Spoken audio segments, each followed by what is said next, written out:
Assalamualaikum pelajar sekalian. Untuk hari ini kita akan fokus kepada bab 4, pembinaan negara dan bangsa Malaysia. Dan subtopik kecil adalah 4.1 merujuk kepada pembentukan Malayan Union.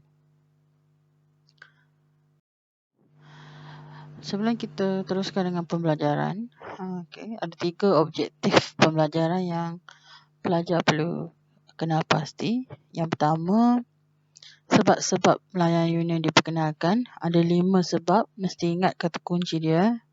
Yang kedua, ciri-ciri perjanjian Malayan Union. Yang ketiga, reaksi rakyat tempatan terhadap Malayan Union. Reaksi ni merujuk pada 2 perkara, menyokong Malayan Union dan yang kedua menentang Malayan Union. Nanti kita akan tengok siapa yang sokong, siapa yang menentang.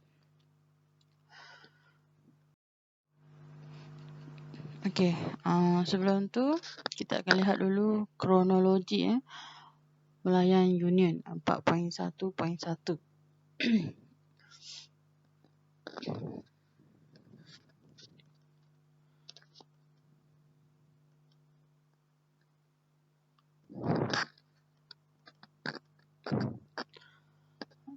Malayan Union ni dia diperkenalkan pada tahun 1946 dan merupakan usaha atau matlamat British bagi menghapuskan negara dan bangsa yang orang Melayu dah bina sejak zaman Melaka lagi.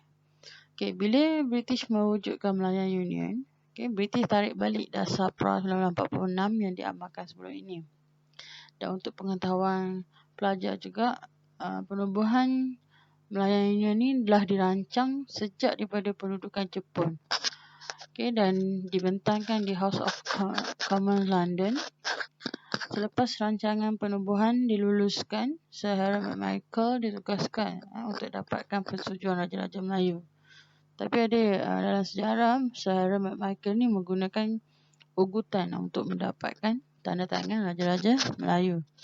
Seterusnya, Januari 1946, Malayan Union diluluskan oleh Parlimen England dan dibentangkan pada tahun 1945 di House of Commons London. Dan untuk pengetahuan korang juga, Sir Edward Jane ni dilantik sebagai Governor pertama Malayan Union. Tapi Malayan Union ni dia hanya dapat dilaksanakan selama 7 bulan sahaja. Kemudian dihapuskan kerana penentangan oleh orang Melayu terutamanya. Sekarang kita tengok pada objektif yang pertama, sebab-sebab Malayan Union diperkenalkan. Ada 5 sebab. Yang pertama, British memberi peluang kepada tanah Melayu untuk membentuk kerajaan sendiri. Selepas digabungkan, tanah Melayu akan diberi kerajaan, latihan berkerajaan sendiri yang sesuai dengan arahan yang dikeluarkan oleh Piagam Atlantik, iaitu mengamalkan dasar dekolonisasi. Dekolonisasi ni maksudnya penjajah-penjajah mesti melepaskan tanah jajahan. Yang kedua, sebab dia kerana British nak membentuk bangsa Malayan Union. Dengan syarat dia tak nak pendatang ni masih lagi ingat negara asal. Maksudnya orang Melayu tak ada, orang Cina tak ada, India tak ada. Yang ada hanya bangsa Malayan Union. Dengan matlamat supaya pendatang lupakan negara asal. Yang kedua, pendatang ni berikan kesetiaan kepada Malayan Union. Sebab yang ketiga, menjimatkan kos pentadbiran. Kata kunci, jimat kos. Kenapa boleh menjimatkan kos? Sebelum MU diperkenalkan, pentadbiran adalah berasingan. Jadi ada 3 pentadbiran. Itu akan menyebabkan British menggunakan kos yang tinggi untuk menyatukan sistem pentadbiran yang sedia ada. Sebelum ni ada 3. Kita ada negeri-negeri Melayu bersekutu, negeri-negeri Melayu tak bersekutu dengan negeri-negeri Selat. So ada 3 pentadbiran. Maksudnya ada 3 kos yang perlu ditanggung oleh British. Jadi bila dia wujudkan Malayan Union, 3 jenis negeri tadi digabungkan jadi satu, iaitu Malayan Union.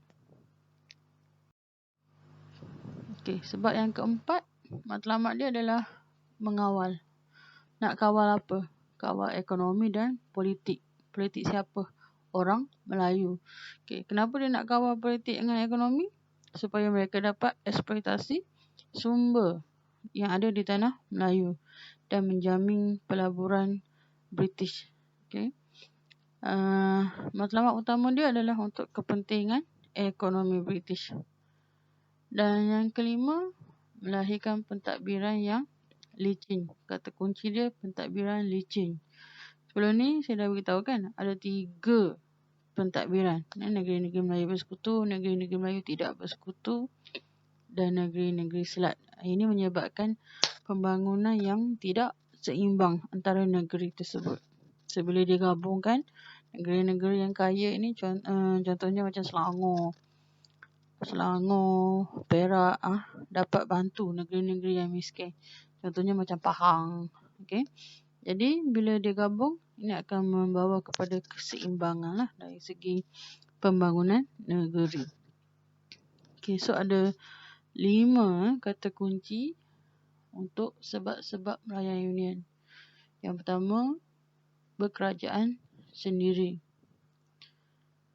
Yang kedua, bentuk bangsa MU.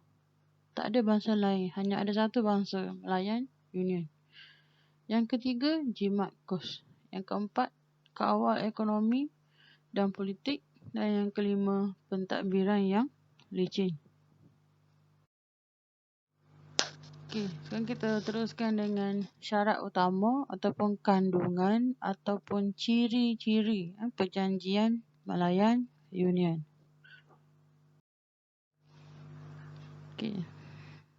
Ciri yang pertama, dalam Malayan Union ni, kata kunci dia semua negeri dan 2 negeri Selat disatukan. Ada 11 negeri, semuanya digabung membentuk MU, Malayan Union. Dan untuk pentadbiran Malayan Union, dia akan lantik seorang Governor British dan orang yang melantiknya adalah Ratu England.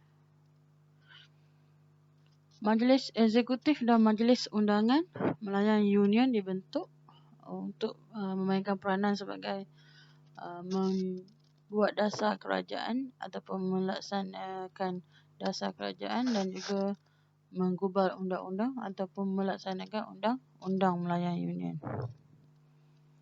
Yang keempat, Singapura. Dia diasingkan. Sebelum ni Singapura tu negeri-negeri Selat, tapi diasingkan daripada Malayan Union kerana kepentingannya sebagai pelabuhan bebas. Kemudian kewargaan sama rata dengan prinsip jus soli. Jus soli ni siapa saja yang lahir di tanah Melayu ke tanah jajahan British, semua layak jadi rakyat Malayan Union. Yang keenam, Raja-Raja Melayu jadi ahli dalam Majlis Raja-Raja Melayu tapi tak ada kuasa. Dia hanya berkuasa dari segi agama dan adat istiadat sahaja. Dan di setiap negeri-negeri Melayu tadi, diletakkan seorang pesuruhjaya, pesuruhjaya negeri sebagai ketua pentadbir di peringkat negeri. Maksudnya, raja-raja negeri ni dia kena dengar nasihat pesuruhjaya negeri. Kena patuh, tak boleh bangkang. Jadi kat sini dah jelas, raja-raja hilang kuasa. Yang hanya boleh berkuasa dalam agama dan adat istiadat sahaja. Kita tengok pada sistem pentadbiran Malayan Union.